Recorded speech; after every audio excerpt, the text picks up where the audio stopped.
Hola, mi nombre es Estefanía Pozo y soy ingeniera en seguridad y salud. Te doy la más cordial bienvenida a la capacitación, socialización de resultados del programa de prevención de riesgo psicosocial. Si ustedes recuerdan, en el 2021 se realizó el llenado de los test de este programa por cada trabajador, por lo que en esta charla vamos a ver los resultados de lo allí encontrado. Hola, te doy una cordial bienvenida.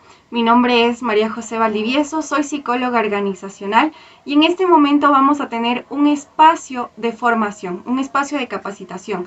Recuerda que la capacitación es un elemento de transformación, así que está en tus manos acoger estos diferentes tips o pautas que vamos a ver a lo largo de esta capacitación para que puedas tener en tu lugar de trabajo un ambiente seguro. Comencemos. Ahora vamos a dar paso al tema de acoso laboral.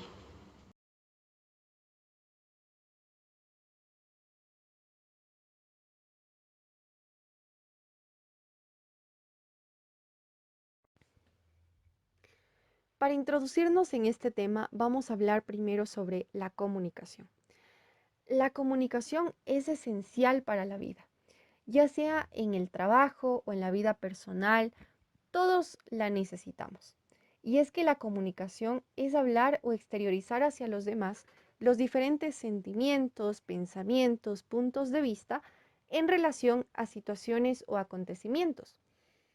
Pero, ¿alguna vez te ha pasado que te has visto corregido por alguien por tu manera de hablar o de expresarte? ¿O has notado que tal vez el tono que utilizaste no se acopló bien a la situación?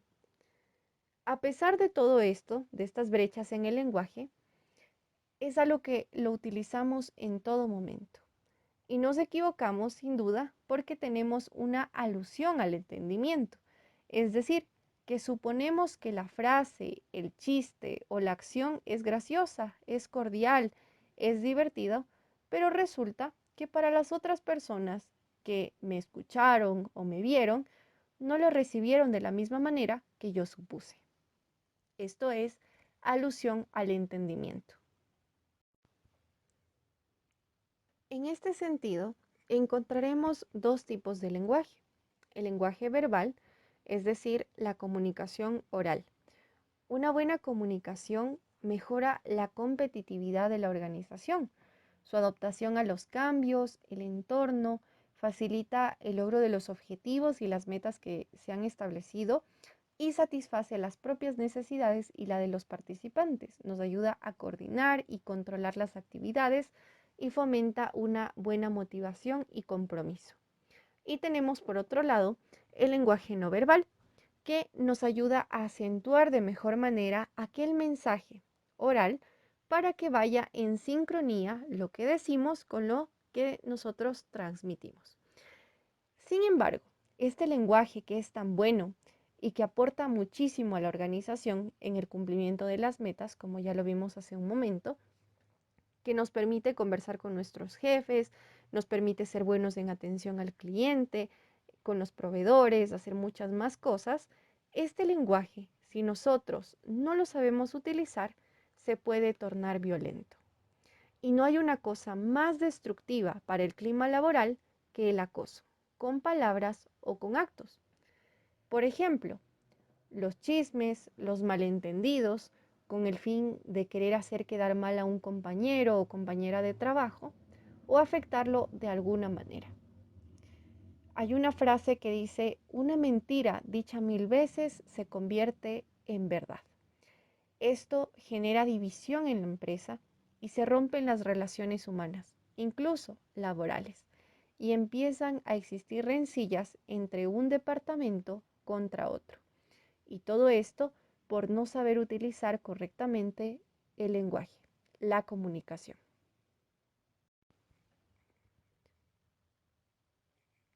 El acoso laboral también es atentar o violar la intimidad de las personas. Tomar fotos no consentidas, faltarles el respeto, gritar, decir malas palabras o insultar sus capacidades e inteligencia, o peor aún, golpearle a alguien. Y algo que definitivamente no solo es un tema laboral, sino que también conlleva un peso psicológico sobre la persona, son los apodos. en el área laboral, como el gordo, la fea, la bajita, el alto, el limpiapisos. Todo esto afecta de manera significativa a la persona y a la organización. Y todo esto es acoso laboral.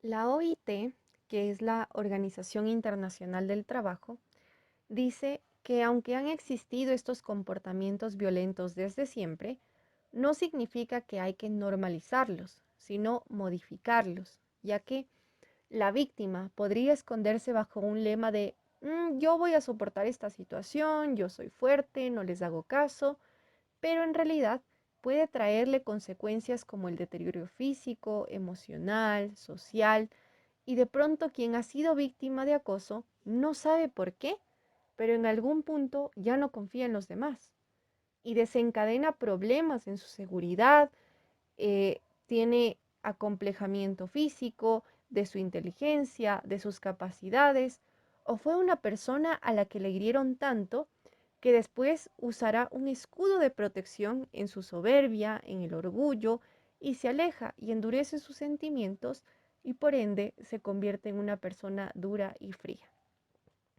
En algún punto también el agresor tiene una idea, concepción de la vida, o como veíamos antes, las motivaciones, sus concepciones, hacia los demás o de los demás, que lo lleva a actuar violentamente.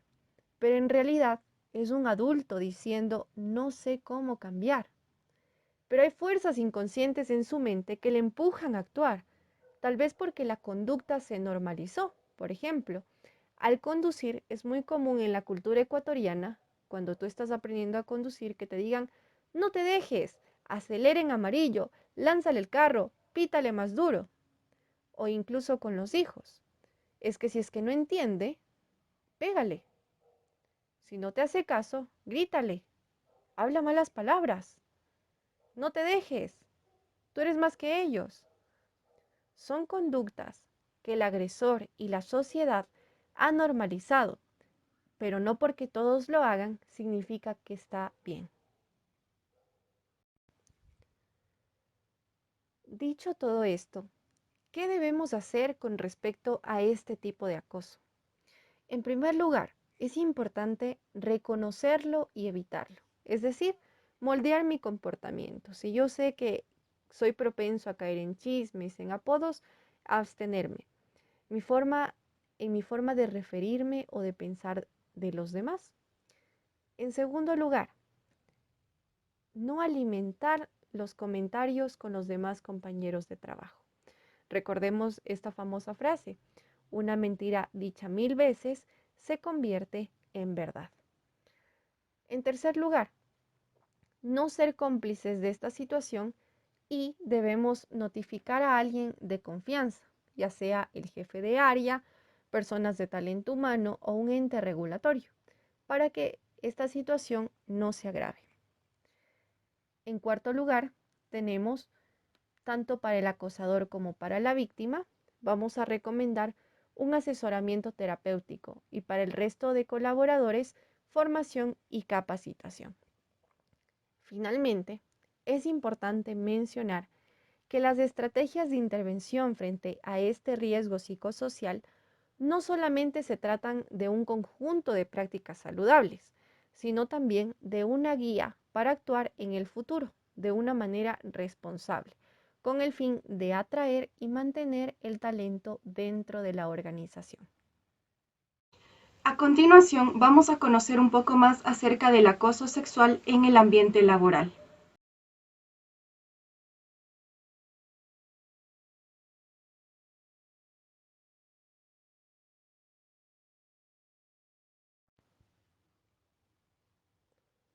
Muy bien, para este tema, como sabemos, el lenguaje es importante, ya sea en sus dos formas, tanto verbal como no verbal, es decir, mi lenguaje oral o aquel lenguaje en el que me comunico a través de mi cuerpo, de mis gestos y mi postura. El lenguaje puede transformarse en violento en base a aquello que una persona supone como un bien o normal. Por ejemplo, alguien podría pensar, A mí me parece normal hacer comentarios acerca del cuerpo o la vestimenta de mi compañero de trabajo, de mi compañera de trabajo. A mí me gusta o me parece normal formar rumores de pareja y fomentar el morbo a través de este tema. Como sabemos nosotros, el lenguaje, la comunicación puede llevarnos a un bienestar laboral enorme o puede ayudarnos a que haya un declive terrible en el ambiente laboral. Conociendo ahora un poco más acerca de la comunicación, el lenguaje asertivo y el lenguaje violento, podemos adentrarnos entonces en el tema de acoso sexual en el área laboral o en el trabajo. La OMS nos indica que el acoso sexual abarca actos que van desde el lenguaje verbal y el lenguaje no verbal, la presión social y la intimidación hacia una mujer, un hombre, un niño o una niña. También el Código de Trabajo nos habla sobre esto. Podemos encontrarlo desde el numeral 44 al 46, que se va a referir al acoso sexual como actos de intimidación, de hostigamiento y de perturbación, ya sea hacia un hombre o una mujer en el espacio laboral. En cuanto al lenguaje verbal, nosotros debemos identificar si lo que estoy escuchando, lo que me están diciendo o lo que en este momento estoy percibiendo es elogio o se trata de acoso, ya que podemos suponer que cordialidad es coqueteo. Ejemplos de elogio son: muy buen trabajo, qué buen informe, eres muy inteligente, hoy te ves elegante, esos aretes que te pusiste son muy bonitos, o tienes un buen manejo de tu tiempo, eres muy productivo. Qué chévere cómo manejas tu tiempo de oficina y como padre de familia. O también un ejemplo de elogio es: eres un gran líder. Pero el acoso con el lenguaje verbal es: tus piernas son, tu cuerpo es, qué bien que te queda la falda, qué ajustado se ve tu pantalón, te invito a salir, y esta sugerencia de manera hostigante y repetitiva. Eso es acoso. En cambio, en el lenguaje no verbal, el acoso se traduce en miradas también. A veces la mirada nos dice mucho más, nos dice mucho de lo que un hombre o una mujer quieren de otra persona. Y esto puede afectar y resultar incómodo para la víctima de acoso. Aquí también encontramos el traspaso de los límites claros, es decir, los tocamientos, actos sexuales y fotografías no consentidas hacia un compañero o compañera de trabajo. Es importante recalcar aquí que todos merecemos respeto y nuestro espacio e intimidad no pueden ser violados ni traspasados. Las consecuencias de este riesgo psicosocial son terribles, ya que el acoso sexual afecta negativamente tanto a la persona trabajadora como a la organización, ya que va a repercutir sobre la satisfacción laboral, va a aumentar el ausentismo, disminuye el ritmo del trabajo debido a la falta de motivación. En cambio, la persona afectada va a tener consecuencias a nivel psicológico, por ejemplo, el estrés, la ansiedad, la depresión, un estado constante de nerviosismo, de desesperación, de impotencia e incluso consecuencias físicas como trastornos del sueño, dolores de cabeza, náuseas e hipertensión. Específicamente, en las consecuencias psicológicas, las víctimas desarrollan trastornos de estrés postraumático, ansiedad, rechazo al trabajo, depresión, pérdida de interés en lo que antes les parecía muy atractivo o muy lindo de realizar en el área laboral. Ahora ya no les produce satisfacción. Además, este impacto psicológico crece cuando la víctima calla y oculta el acoso por miedo a represalias o a la falta de credibilidad. Generalmente, estas consecuencias afectan fundamentalmente a la persona que sufre el acoso.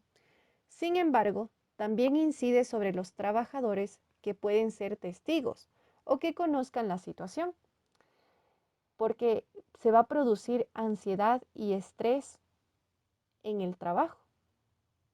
Muchas personas incluso podrían sentir la necesidad de pedir la baja laboral, es decir, de renunciar, abandonar su área de trabajo, ya que no se van a sentir capaces de afrontar ese problema o pensar, a mí también me podría pasar lo mismo. O también puede derivar en un despido por negarse a someterse en cualquier tipo de acoso cuando éste viene por parte de los mandos superiores. Ya que hemos entendido todo esto, ¿cómo debemos actuar frente a este tema? Incluso si es que el jefe o alguien del mando superior es el acosador. En primer lugar, debemos reconocer si es que lo que estoy viviendo, lo que estoy percibiendo o lo que veo que le pasa a otra persona, efectivamente es acoso sexual. En segundo lugar, informar a alguien de confianza en talento humano o incluso no asustarnos si es que, como dije anteriormente, el jefe es el acosador, pues ese jefe, esa persona, debe tener alguien superior o incluso un ente regulador. También debemos buscar ayuda, ya sea en apoyo psicológico o centros de apoyo. Es importante actuar, no quedarse callados. Si yo veo que algo le está pasando a mi compañero o a mi compañera de trabajo, debo poner un alto, hacer un tema de denuncia, asesorándose de la mejor manera o brindarle apoyo, brindarle asistencia. Y finalmente, inspirar. Ayudar a los demás desde la experiencia propia a que otras personas no tengan miedo a hablar si es que están viviendo una situación de acoso sexual en el trabajo.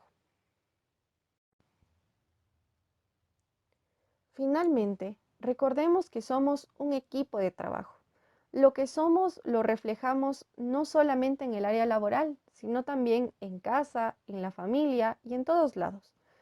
Por eso debemos aprender a comunicarnos sin violencia y adecuadamente, y no callar si somos víctimas o testigos, no por venganza para que el otro sea castigado o lo boten de la empresa, sino para mejorar, para ayudar e intervenir en ambas partes, según el reglamento interno y el código de trabajo. Ahora continuamos con el tema de doble presencia.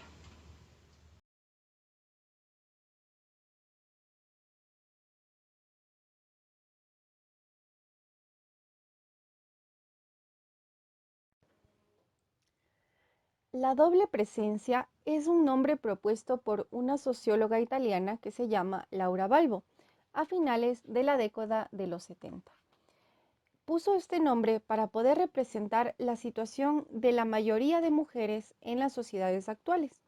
Sin embargo, con el pasar de los años, hemos visto que es un hecho que no solamente afecta a las mujeres, sino también a los hombres. Este nombre va a evidenciar la vida cotidiana de las personas que deben afrontar la vida laboral y el trabajo doméstico, familiar y el cuidado de los hijos como el único panorama que tienen. Nosotros podríamos traducir a este concepto de la doble presencia como una incapacidad de desconectarse de la vida familiar. En ese sentido, es importante destacar que no está mal que tú recuerdes a tu familia mientras trabajas. Por ejemplo, si decimos cosas como mis hijos, mi madre, mi padre son la razón para yo poder superarme y haces un trabajo maravilloso, no podemos decir que el riesgo psicosocial de la doble presencia está en ti. No, sino que más bien esta es una de tus motivaciones para desarrollarte en el trabajo, lo cual está muy bien. Sin embargo, hay personas que desarrollan síntomas de estrés, de ansiedad, de hipersensibilidad e incluso empiezan a somatizar estas preocupaciones. Es decir, que empiezan a enfermarse y necesitan pasar más tiempo en la casa. La ansiedad les llega a causar una distracción y empiezan a gestionar mal su tiempo. De pronto, estas personas están trabajando en su casa mientras atienden a su hijo o están en el trabajo y la ansiedad les lleva haciendo tanto eco en sus pensamientos que empiezan a preocuparse de las cuentas por pagar o de un hijo que está en la escuela, etc. En sí, la doble presencia genera un ritmo de trabajo inadecuado, en la que el trabajador, después de haber realizado su jornada laboral, hace horas extraordinarias, por lo que sus descansos se ven reducidos. Y esto hace que el trabajador tenga una sensación de agobio, de ahogamiento en el trabajo, y es por esto que se da un desenfoque o una mala organización del tiempo, debido a una angustia que ocupó la mayoría de la jornada laboral. La doble presencia se produce cuando recae sobre una sola persona esta necesidad de responder a las demandas de trabajo, ya sea doméstico o familiar, y el trabajo asalariado. Esta doble presencia es un riesgo para la salud que se origina por el aumento de la carga de trabajo laboral, así como para la dificultad de responder a ambas demandas cuando se producen estas de manera simultánea. Yo en lo personal he escuchado a muchos padres y madres decir: la razón por la que yo trabajo y salgo adelante es por mis hijos, es por mi familia. Pero cuando estos padres, cuando estas madres llegan a su casa, dicen: yo paso tiempo con mi hijo. Y yo les he preguntado: ¿y qué es pasar tiempo con tu hijo? Pues vemos una película.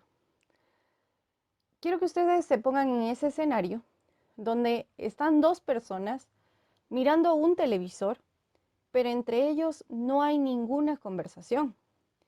O incluso, muchos llegamos a casa después del trabajo pensando que solo el hecho de comer juntos ya es tiempo en familia. Y también hay padres que trabajan mucho y para calmar esa necesidad de tiempo en sus hijos, les dan muchas cosas.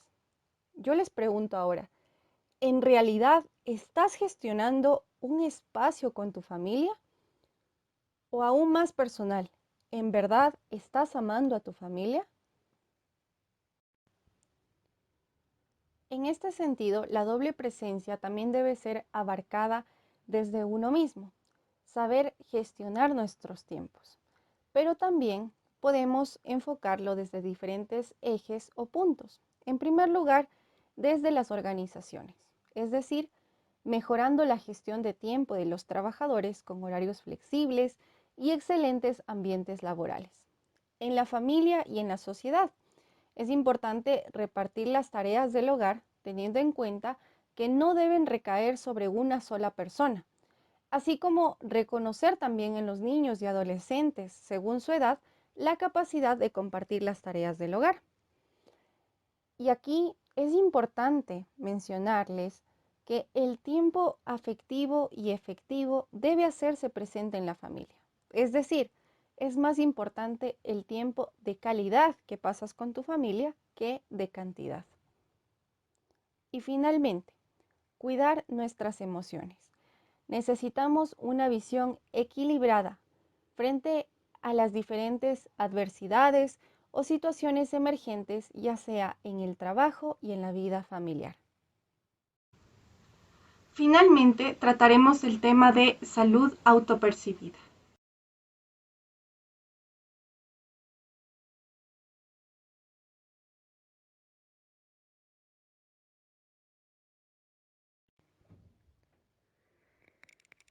Si yo te pregunto, ¿cómo te sientes de salud?, ¿qué me responderías? Si nos damos cuenta, esta pregunta nos la hacen todos los días. Cuando nos preguntan: ¿cómo estás? ¿Qué tal tu semana? ¿Cómo están en tu casa? ¿Qué tal tu trabajo? Y nosotros generalmente damos la misma respuesta: estoy bien. Pero, ¿acaso hemos considerado, para responder a esta pregunta, factores como las enfermedades? Es decir, ¿estoy enfermo? ¿Me siento decaído? ¿Cuánto ejercicio he hecho en esta semana? ¿Me he alimentado de manera adecuada? O tal vez he sufrido quebrantos en mi salud. O incluso en mi familia se ha reportado alguna enfermedad importante como la diabetes, la presión alta, el cáncer, etcétera. En la parte económica y social, ¿tengo deudas? ¿O tengo afición por gastar más de lo que gano? Y en factores psicológicos como puede ser el duelo, la depresión o algún momento difícil que se puede estar afrontando en esos momentos. Entonces, todos llegaríamos a la conclusión de que tal vez hay mucho más allá de esta respuesta que damos generalmente cuando nos están preguntando cómo nos sentimos. Pues de la misma manera sucede en el trabajo, en nuestra área laboral, por nuestra errónea concepción de trabajo. Siguiendo esta lógica de que muchos tenemos una errónea concepción del trabajo, tenemos de ejemplo aquí a Ignacio. Él trabaja como asesor al cliente en empresa A, pero su ambiente laboral está ligado a una extrema presión, no solamente por parte de los clientes difíciles, sino también por parte de su jefe y compañeros de trabajo. Tiene horarios poco flexibles, su sitio de trabajo no es para nada ergonómico y la única motivación que recibe es el dinero. Evidentemente, esta persona se va a acostumbrar a este tipo de sucesos y por eso puede que no perciba algún cambio en su vida a menos de que salga de este trabajo. Seguramente entonces el concepto de trabajo que tiene Ignacio es trabajar para vivir y vivir para trabajar. Ahora bien, si Ignacio trabaja en la empresa B y en cambio su ambiente laboral está lleno de compañerismo, es un lugar donde promueven el desarrollo, planes de carrera, dan diferentes beneficios e incluso dan la oportunidad de la formación de sus empleados. Es claro que Ignacio ahora va a percibir el trabajo como una vocación, como un llamado al servicio, y a la empresa la va a percibir como un lugar magnífico para desenvolverse en base a sus competencias. Esto nos introduce en el tema de salud autopercibida, el cual se refiere a la percepción que tiene el trabajador frente a su salud en el ambiente de trabajo. Eso sí, teniendo en cuenta las diferentes condiciones laborales, si es que estas son óptimas o no. Entonces, ¿por qué es importante reconocer si me siento bien de salud en el área laboral o en el lugar donde trabajo? En primer lugar, somos parte de un gran grupo humano de trabajo y siempre debemos velar por la seguridad y salud del mismo. En una investigación realizada en el 2013, se evidenció que el desempeño se relaciona de forma estrecha con los factores de riesgo psicosocial, ya que impactan a las personas a un nivel muy profundo, ya sea en su parte personal y laboral. Y de esa manera también repercuten de forma significativa, ya sea a mediano o a largo plazo, sobre su salud. E incluso, si no se hace una buena valoración de salud dentro del ambiente laboral, se puede provocar síntomas como estrés, fatiga crónica, envejecimiento prematuro, trastornos psicosomáticos e incluso tras estas afectaciones vamos a ver cómo se reducen los índices de satisfacción laboral sobre estas actividades que se realizan diariamente. Por lo tanto, el desempeño va a empezar a bajar o a ser poco adecuado. Quienes conforman las organizaciones deben hacer frente a todos estos síntomas detectados, pero también actuar en prevención de salud y seguridad en el trabajo. De esa manera, la autopercepción de sus trabajadores acerca de su salud será óptima. En base a esta prevención y promoción de la salud en el área laboral, muchos expertos mencionan que las acciones que deben realizarse están organizadas en tres grandes fases. La primera se trata de la acción individual, donde las personas pueden asistir a diferentes grupos de formación personal y talleres. La segunda fase es una acción organizacional, donde se recomienda realizar un diagnóstico de clima y cultura organizacional. Hay que hacer revisión de los contenidos de puestos, determinar jornadas de trabajo, con el fin de eliminar jornadas excesivamente largas, además de gestionar pausas activas y programas corporativos, donde todos los colaboradores participen en estos programas de bienestar.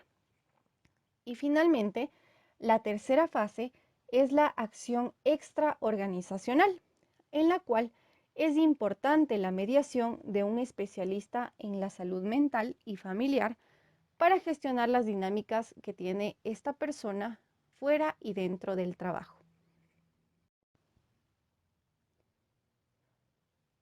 Así que con todo lo aprendido, te vuelvo a preguntar, ¿cómo te sientes dentro y fuera de tu espacio laboral? Es momento entonces de reforzar o adoptar comportamientos saludables en tu diario vivir y hacer de tu espacio laboral un espacio seguro.